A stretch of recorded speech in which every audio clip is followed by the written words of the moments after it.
Let's jump right in with one of the most visually interesting passages, Ezekiel 37:19. There's this image of God taking two sticks, one for Joseph and his tribes, the other for Judah, and bringing them together.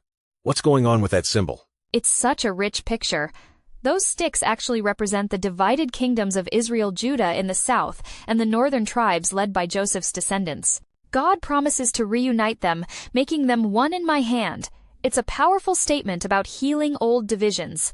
That visual always stuck with me, maybe because it's so concrete. I imagine people watching the prophet literally hold two sticks and bind them together. It must have hit home. But is it just about politics, or is there a deeper message? There's definitely more to it. While it's about Israel's split, it also points to restoration, God taking what's fractured and making it whole.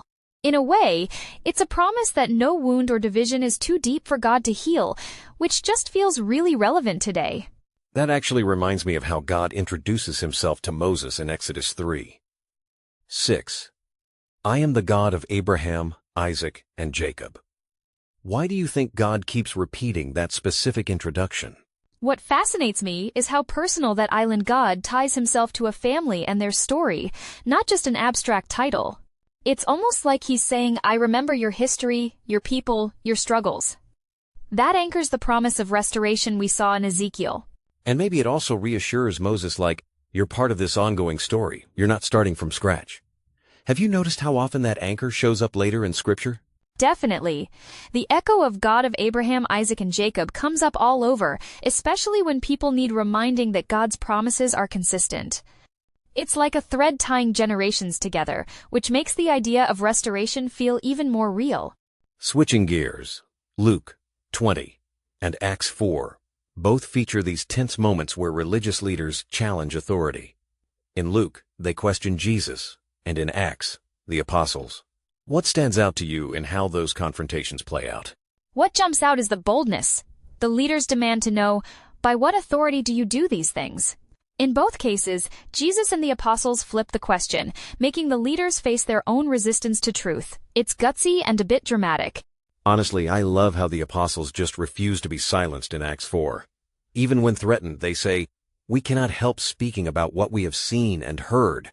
It's so raw and courageous. That courage is contagious, right? They draw from their connection to the God of their ancestors, the same one Moses met. It's a living tradition that empowers them to speak out. I think that's what makes those stories so inspiring even now. Funny you say that the power of speaking up ties into both Psalm 12:4 and Numbers 6:24-26. Psalm 12 talks about words that boast and manipulate, but Numbers offers that beautiful blessing. What do you make of that tension? It's interesting, words can tear down or build up. Psalm 12:4 shows the danger of using speech to dominate, but Numbers 6 is the total opposite. The Lord bless you and keep you. Those words are meant to heal, encourage, and remind people of God's favor. Those blessing words have such staying power. Even today, people repeat them at major life moments. And then, in Mark 16:19, Jesus ascends after blessing his followers. It feels like, despite all the conflict, hope and blessing have the last word. Absolutely. That final blessing is almost like a baton pass. It empowers people to carry forward God's presence and peace. No matter the divisions, doubts, or battles with authority, the story keeps circling back to restoration and hope. That's a pretty uplifting note to end on.